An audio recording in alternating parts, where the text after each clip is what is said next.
নমস্কার, বৈদিক বার্তায় আপনাদের সকলকে সুস্বাগতম। শ্রীমদ্ ভাগবত গীতা প্রথম অধ্যায় অর্জুন বিষাদ যোগ বিষয়ের আমরা ২৭তম শ্লোক আমরা সমাপ্ত করেছিলাম। আজ আমরা ২৮ এবং ২৯তম শ্লোক আলোচনা করব।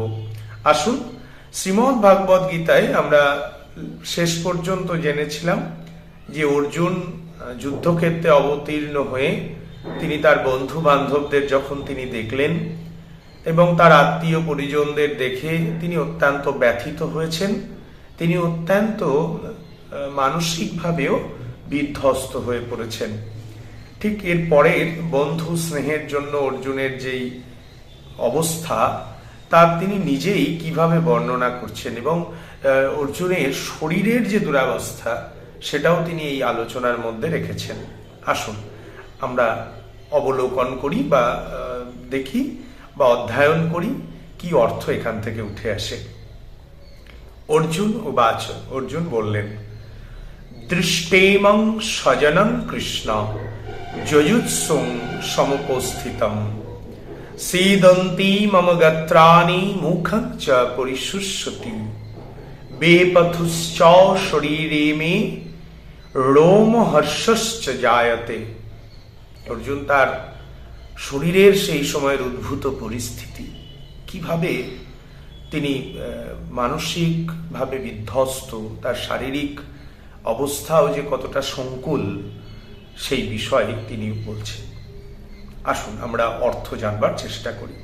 অর্জুন বললেন, হে কৃষ্ণ, যুদ্ধক্ষেত্রে উদ্যত এই যুদ্ধাভিলাষী স্বজন বান্ধবদের দেখে আমার অঙ্গ শিথিল হয়ে যাচ্ছে, আমার মুখ শুকিয়ে যাচ্ছে, আমার শরীরে কম্পন অনুভূত হচ্ছে এবং আমি এই সাক্ষাৎ মৃত্যুর আবহে আমি রোমাঞ্চিত হয়ে পড়ছি। মানে উনি অনুভব করলেন যে যারা এই যুদ্ধের অভিলাষী, যে স্বজন বান্ধব যারা যুদ্ধ করবার জন্য বা যুদ্ধের নিমিত্তে যারা আজকের এই মহাকুরুক্ষেত্রের রণাঙ্গনে উপস্থিত, এই যে মহাকুরুক্ষেত্রের মহাযুদ্ধের পরিণাম এই যে কত ভয়ঙ্কর হতে পারে। ছোট বড় যত আত্মীয় স্বজন যারা এখানে আমার সামনে বিরাজমান, তারা সকলেই মৃত্যু মুখে পতিত হবে।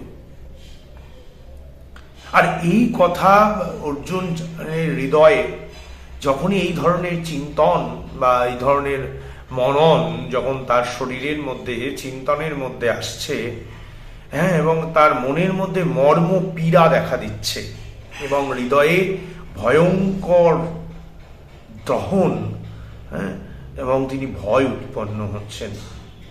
দেখুন, এই যে মৃত্যু মুখে পতিত হওয়ার ঘটনা, আত্মীয় পরিজন স্বাভাবিক, আমাদের জাগতিক জগতে আমরা তো এটাই উপলব্ধি করি না। কাছের মানুষ, প্রিয়তম মানুষ, পিতৃস্থানীয়, মাতৃস্থানীয়, ভ্রাতৃস্থানীয়, যে ক্ষেত্রেই থাকুক না কেন, যখন আমরা দেখি যে তাদের পাপের ফল তাদের মৃত্যু সুনিশ্চিত করছে, তো স্বাভাবিক আমাদের এই জাগতিক জগতে স্বাভাবিক যে মায়া, যে সমাজ, এই সমাজে আমরা সেই কথাই বলবো যে না, এই তো খুব বেদনার কথা, করুণার কথা, আমার হৃদয় বিদারক ঘটনা।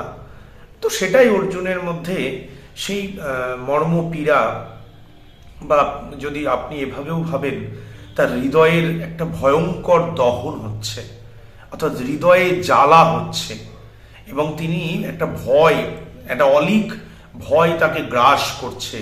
আর এর ফলে তার শরীরের এই দুরাবস্থা, শরীর শিথিল হয়ে যাচ্ছে, শরীর কম্পিত হচ্ছে, শরীরে রোমাঞ্চ জেগে উঠছে, তিনি ভয় কি হবে, এই যে উৎকণ্ঠা, এটা ধীরে ধীরে অর্জুনকে গ্রাস করেছে। আমরা এই দুটি শ্লোকে অনুধাবন করলাম যে ওই পরিস্থিতিতে যখন রথে তিনি বিরাজমান ভগবান কৃষ্ণ সেই কৌরব এবং পাণ্ডবের দুই সেনার মধ্যস্থলে সেই রথকে তিনি উপবেশন করেছেন বা অবস্থান করিয়েছেন। আর ভগবান তখন অর্জুনকে বলছেন যে তুমি একবার দেখে নাও যে কারা এই যুদ্ধক্ষেত্রে অবতীর্ণ। আর এই পরিস্থিতি দেখে অর্জুনের যে শরীর, একজন বীর যোদ্ধা ক্ষত্রিয়, কিন্তু তারও শরীরের যে দুরবস্থা, তার যে মানসিক পীড়া, শরীরের যে কষ্ট, তিনি সেটা প্রকাশ করছেন এই দুটি শ্লোকের মাধ্যমে। আজকে এটুকুই। সকলে ভালো থাকুন। হরে কৃষ্ণা। ওম তৎসৎ। ধন্যবাদ।